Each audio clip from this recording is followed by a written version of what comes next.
Hello guys, so in this video I wanted to share my opinion about the DJI Osmo Mobile SE, and just wanted to express that there's something frustrating for me that I will be mentioning to you later in the video. So here are some of the items that you will be getting if you buy it new. So it is this bag is included, but you might have to still buy a case because that doesn't offer that much protection when you're traveling.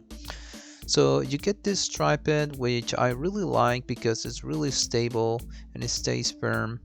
So you get this cable, and so you have the gimbal itself, and you also get these pads here that you place on the phone holder if you have a really thin phone. So one of my concerns was the magnet there, and I thought it was going to be weak, but it's actually pretty strong, and the phone just stays there in place and it doesn't go away. So then you unfold it, and I'm going to go outside here just to show you. So you place the phone holder there,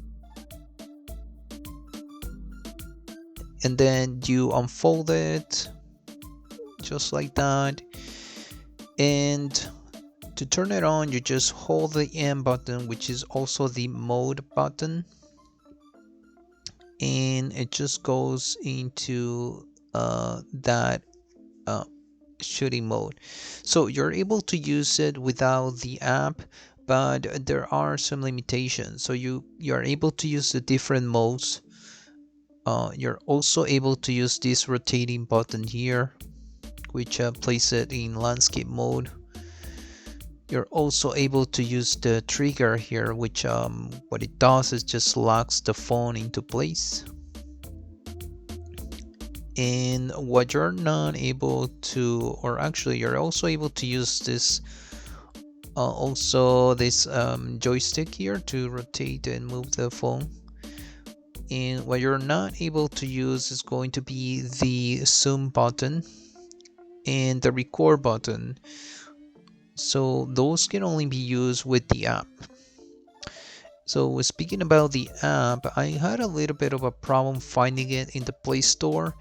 So I went to Google, I typed DJI Mimo app, which is the name of the app, and I found it that way, and I downloaded directly from the DJI website, and that's how I was able to find it. So also, as for the compatibility, the phone that I'm using on the video is the Samsung S21, but I was also able to connect it with the Samsung S20 FE and the Samsung S23. So in the specifications, it was not mentioned the phones that could be connected. So I was a little concerned that I was not going to work, but it's actually it was able to work fine. So there I'm just testing the zoom option here, and also the other capability that you have with the app is that you are able to select an item and the gimbal will follow it. So you just right, use your finger there to select it, and it's pretty nice, and it's really convenient because it keeps you it just gives you it helps you a lot with the filming. So the app is going to offer you more benefits if you're able to uh, connect it with your phone. So here are some of the other modes that it has. So the first one pretty much just follows wherever you're pointing. So if you point downwards, if you point upwards, it just follows you. The second one is going to follow you also to the sides, but not up and down. So up and down it just stays locked, as you can see. So there is something about this second mode is that there is a limit to how much you can incline it. So if as you can see, if I incline it forward, you will see that the phone still is still straight, but there's a point there where it's pointing downwards now, and when you bring it back straight, it just stays downwards. So if you're filming something, you need to be mindful about that so that it doesn't ruin your footage. So you have the other mode here, which is makes this movement like I'm going to show it to you right now. So I believe this is kind of more of a type of drone footage that you can do, more of a exciting type of um, footage there. Then you have this fourth one, which is used with the joystick, and it's just to rotate the phone like this. And I can tell you, you can get some pretty nice shots with that. So there is also another mode which is accessed by holding the trigger button. So you hold the trigger button, but what I don't like about this way of so what this will do, it will keep the phone locked. So the lights are going to turn off completely on the modes, and it's going to stay locked as like you can see. But the problem is that if you need to film something where you need to keep it locked, sometimes you release the button by mistake while you are moving the gimbal. So I wish they could have programmed this other mode in and added right on the gimbal, like program it there.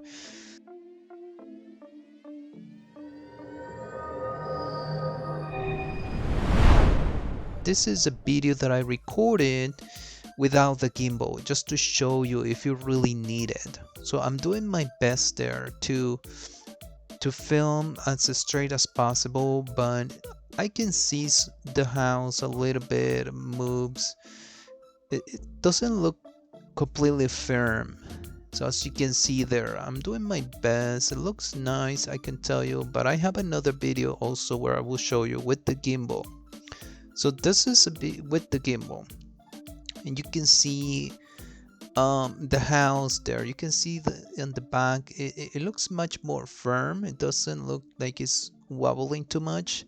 There's an up and down movement, but that's when you're walking, and this gimbal cannot help you with that. So you can see there that it looks much more straight. So these are the other shooting modes that you have. So you have this rotating one that I talked to you about. You have this other one here with the joystick that you can do from bottom to, and you can go up there, then from side to side. So it looks much more firm, and it probably looks much more professional with the gimbal. So one of the frustrating things for me is going to be all the buttons here that they have placed in the gimbal. And the problem is that everything is just pretty much your thumb is the one that has to operate all the buttons here, as you can see. So you have to press the buttons. So the thumb is the only one that can press those buttons there. And as you are filming, you're not able to do both things nicely, so it's so many buttons here that what I wish they could have done is just take all these buttons here and just create a separate remote control so that I can operate it with my other hand, and just leave that the other hand just focus on filming while I operate. If I need to zoom, I can do it with the remote control instead of doing it with my thumb there. So this is something that it for a beginner, probably you will be able to do fine with this one, and probably you could, as you practice, you probably will be able to do it better every time. but it just something that don't let this hold you from not trying this gimbal. um and it's just something that you can try and see how it's going to work for you. But hopefully in the future they will come up with something with the remote control. So this is some of the features that I was talking to you about, the tracking. So this is just another view here, so you can see. So you select the item there, or the object, and you can see there how it's just moving and following it. So it's pretty nice, and it's really convenient, and it helps a lot. So there are other features as well that the app offers, and here you have some other like tutorials that they show you. So they give you this preview of those videos, and they help you recreate those videos. So you have other uh, modes here, as you can see there on the app. So they're pretty nice. And this last one here again, so this is the one.